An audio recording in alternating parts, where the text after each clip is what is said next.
ડાકોર ખાતે રાજાધિરાજ રણછોડરાયજીના મંદિરમાં ફાગણી પૂનમ અને હોળી પર્વની ભવ્ય ઉજવણી કરવામાં આવી છે. અબીલ ગુલાલ અને ફૂલોના રંગે રંગાયેલો માહોલ વચ્ચે લાખો ભક્તો પ્રભુના દર્શનાર્થે ઉમટી પડ્યા હતા. ઉત્સવ નિમિત્તે ભગવાન રણછોડરાયના બાળ સ્વરૂપ લાલજી મહારાજને મનોહર પારણા બિરાજમાન કરી ફૂલ ડોલ મહોત્સવ ઉજવાયો હતો. પારણે ઝૂલતા પ્રભુના દર્શન કરી શ્રદ્ધાળુઓ કૃતાર્થ બન્યા હતા. મંદિર પરિસર જય રણછોડમાં ખણચોરના ગુંજતા જયઘોષથી ગુંજી ઉઠ્યું હતું.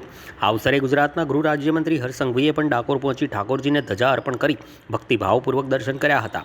તેમજ રાજ્યની શાંતિ અને સમૃદ્ધિ માટે પ્રાર્થના પણ કરી હતી. ડાકોરમાં પદયાત્રીઓનો અવિરત પ્રવાહ જોવા મળ્યો હતો. કેટલાય માઇલોથી પગપાળા આવેલા ભક્તોથી સમગ્ર નગર ઉભરાઈ ગયું હતું.